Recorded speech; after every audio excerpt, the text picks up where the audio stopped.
Bonjour à tous, bienvenue sur une nouvelle vidéo de l'Académie, débrief de Manchester United Fulham, le premier débrief de Première Ligue de cette année, puisqu'il y a déjà eu le débrief du Community Shield.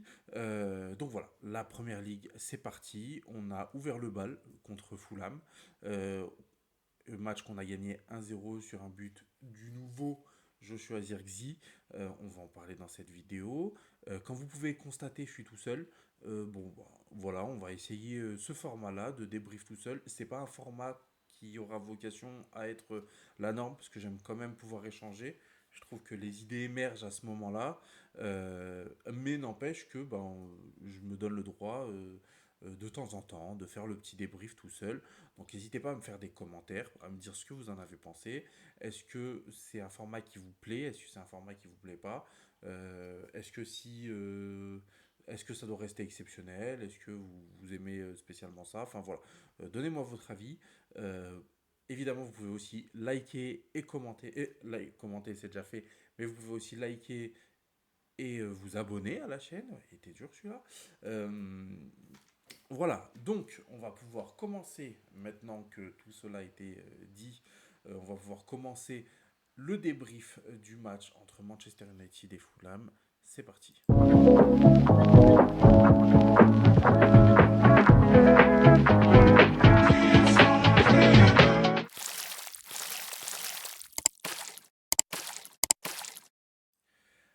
Alors, Manchester United, Fulham. Alors, comme je le disais en intro, on a gagné 1-0 sur un but de Zirkzee en toute fin de match.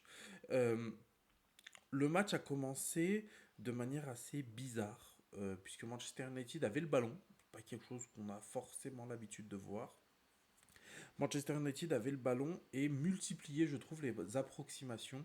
Euh, En fait, on a été pendant très longtemps, une bonne demi-heure, je dirais, incapable de gagner un contre un, que ce soit défensif ou offensif.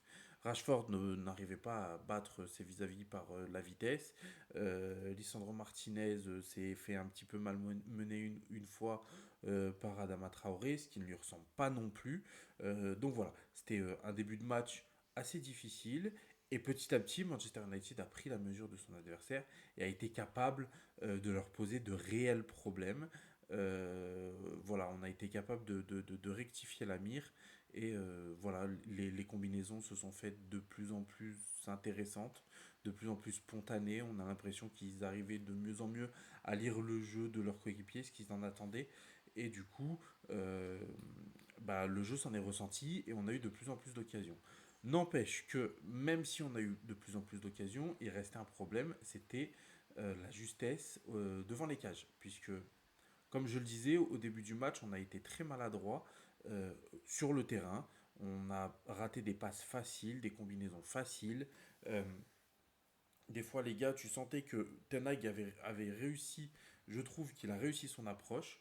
Euh, et du coup, les gars savaient où ils devaient faire la passe, mais ils ne la faisaient pas correctement. Ou ils déclenchaient l'appel trop tôt ou trop tard, et du coup, ils se retrouvaient soit hors jeu, soit devancés par l'adversaire. Enfin voilà, toutes ces petites choses faisaient que c'était pas très agréable à voir dans un premier temps. Et puis en plus de ça, ça a laissé l'occasion à Fulham de nous attendre et d'essayer de nous tuer en contre-attaque. Ils n'ont pas été plus dangereux que ça. Voilà, même dans leur temps fort, ils n'ont pas été plus dangereux que ça. Adama Traoré, on connaît. C'est quelqu'un qui est dangereux parce qu'il est rapide et qu'il est physique. Mais bon, bah voilà, dès qu'il faut commencer à marquer un but ou à faire une passe décisive, ça devient quand même beaucoup plus compliqué. Donc bon, euh, peut-être un manque de qualité du côté de Fulham, je sais pas. Mais en tout cas, nous, ce qui a à dire, c'est qu'on a mal commencé et quoi. Petit à petit, on a fini par prendre confiance, malgré ces problèmes de finition qui peuvent nous faire peur, hein. Manchester United, c'est une équipe qui a déjà eu ces problèmes, à qui ça a joué des mauvais tours. C'est-à-dire de rater beaucoup, et puis au final de prendre un but en fin de match. C'est un scénario qu'on a vu, qui s'est multiplié dans nos plus mauvaises années. Pas l'année dernière, justement, je reviens dessus. L'année dernière, c'est pas ce genre de match qu'on gagnait à la fin. C'était des matchs où on était complètement dégueulasse. Et au final, McTominay venait poser son tibia et il marquait son but. Et c'était pas le genre de match très agréable à voir. Là, on n'est pas sur la même physionomie, on est quand même sur un match qui était quand même maîtrisé, mais où on n'arrivait pas à gagner, à marquer. Et la chose qui m'a plu, c'est que l'équipe est restée quand même calme, sereine, et bah, du coup a fini par marquer. Les choix de Ten Hag, même s'il y en a certains que j'ai discuté sur Twitter, notamment le fait de faire rentrer Evans, alors que bah, on n'arrivait pas à marquer de but, je voyais pas l'intérêt de faire rentrer Evans, mais apparemment Maguire a eu une gêne. Donc voilà, il a voulu être prudent, Ten Hag, visiblement. Donc bah, du coup le changement est justifié. On a eu l'entrée de Zirkzee, voilà, pour ses débuts sous le maillot de Manchester United, puisqu'on l'a même pas vu en pré-saison. Euh, et l'entrée aussi de Ligt, qui faisait aussi ses débuts. On a eu aussi l'entrée de Garnacho, qu'on connaît un peu plus quand même, du côté de Manchester United. Euh, Ce qui a amené du 109 et bah, ce qui a fait qu'on a marqué, puisque la passe vient de Garnacho et le but vient de Zirkzee en fin de match. Donc voilà, voilà un peu comment le match s'est passé. Comme je vous disais, c'est la première fois que je débriefe tout seul, donc si c'est un peu brouillon, vous me dites. J'espère que vous arrivez à me suivre. C'est un débrief un peu à chaud, donc voilà. Continuons sur mon impression. Sur les joueurs, on va parler un petit peu des prestations un peu plus individuelles. Euh, la première, le premier bon point que j'aimerais donner, c'est à Zirkzee, puisqu'il a marqué le but de la victoire. C'est déjà pas rien. Ça fait des années qu'on a besoin de mecs qui marquent le but de la victoire en tant que neuf. Pour son premier match, alors qu'il n'était pas titulaire, alors qu'il n'a pas joué du tout avec Manchester United, qu'il n'a pas fait de pré-saison spécialement, euh, c'est quand même pas rien d'aller marquer un but et de délivrer tout le stade d'Old Trafford. Donc voilà, c'est un très bon point pour Zirkzee. Dans le jeu, il s'est pas plus illustré que ça, mais il n'en a pas eu plus que ça à l'occasion. Et c'est là où le parallèle avec Højlund peut faire un petit peu mal. Puisque l'année dernière, on l'a passé à dire, et moi le premier, hein, que Højlund ne recevait pas de ballon, que c'était pas normal, que les autres ne savaient pas jouer, etc. Je pense qu'il y a du vrai. Je pense même que ça peut même être carrément correct. Mais n'empêche que Zirkzee aussi n'a pas eu 50 milliards de ballons, mais sur celui qu'il a eu, il a marqué. C'est ce qu'on attend d'un neuf. Euh, on verra si il reproduit ça, parce que s'il fait ça aujourd'hui et que derrière il n'y arrive plus, l'analyse sera faussée. Mais en tout cas, ce que Zirkzee a fait ce soir, c'est totalement ce qu'on attend d'un numéro 9. Donc, bah, merci à toi, Joshua, et continue comme ça.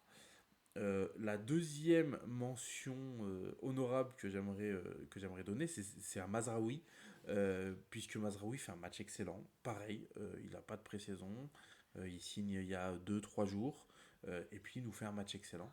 Défensivement, il est très solide. Offensivement, il nous fait beaucoup de bien. Il joue vers l'avant, il sait sortir d'un pressing, c'est ce qu'il a dit en arrivant, et force est de constater que c'est vrai. Donc dans la relance, il nous a fait aussi du bien. Dans le repli, il nous a fait du bien. Donc, euh, donc voilà. Mazraoui, j'espère que tu ne vas pas te blesser parce qu'on a besoin de toi. Donc s'il te plaît, reste fit toute la saison. La dernière grosse prestation que j'ai vue ce soir, c'est celle de Maguire, qui du coup euh, est possiblement euh, stimulé par l'arrivée de tous ses défenseurs, hein. Il sait qu'il ne passera pas devant Lisandro Martinez. Mais en plus de ça, nous avons recruté Lenny Yoro et Mathis de Ligt, qui est rentré en cours de match aussi ce soir. Euh, du coup, peut-être qu'il a été stimulé. Dommage qu'il ait besoin de ça pour devenir très bon, parce que son match de soir a été excellent. Offensivement, c'est pas le joueur qui va faire la différence, mais défensivement, c'était très très très très propre. Il a réussi à contenir des contre-attaques. Il a été rassurant, il a été solide. Dans ce genre de match, c'est exactement ce dont on avait besoin. Défensivement, il a été même plus solide, je trouve, que bah, Lisandro Martinez. On va pas lui jeter la pierre. Alessandro Martinez, il revient juste de blessure.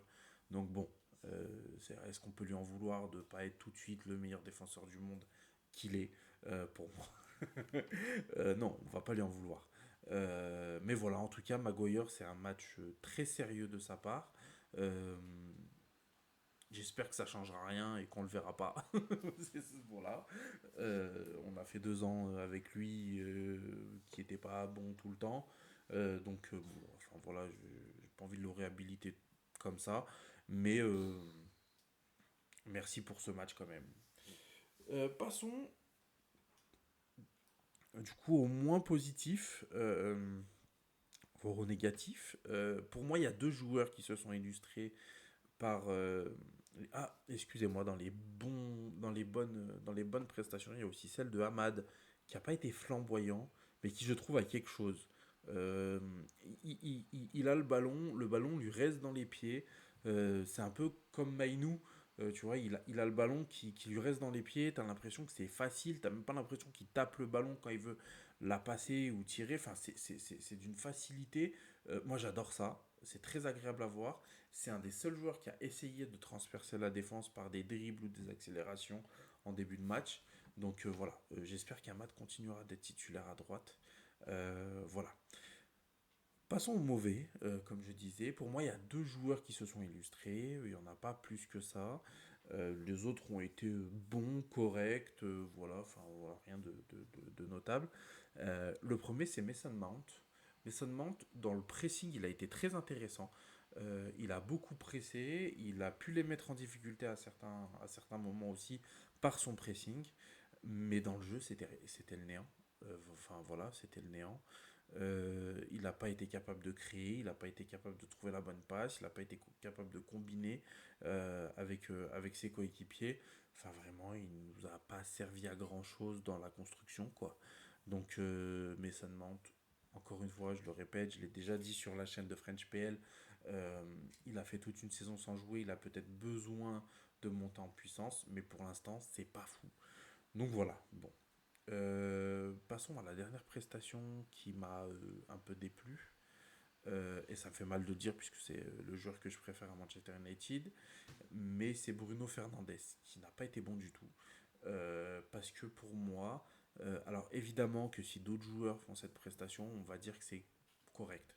Sauf que correct pour Bruno, je pense que ça ne suffit pas. Qu'il faut lui demander ce qu'il est capable de nous apporter, c'est-à-dire un grand match.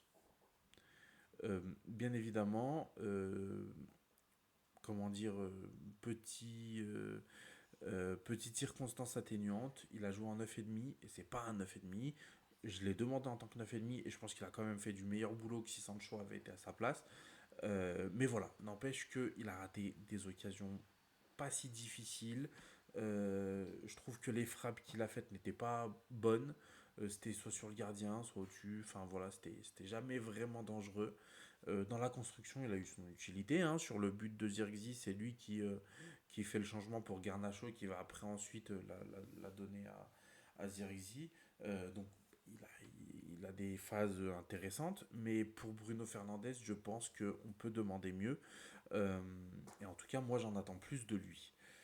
Voilà, si on, voilà, j'ai voulu m'attarder un petit peu sur les joueurs. Le fait d'être tout seul, il y a moins de débats, donc forcément, ça me donne un peu plus l'opportunité de parler des prestations des joueurs.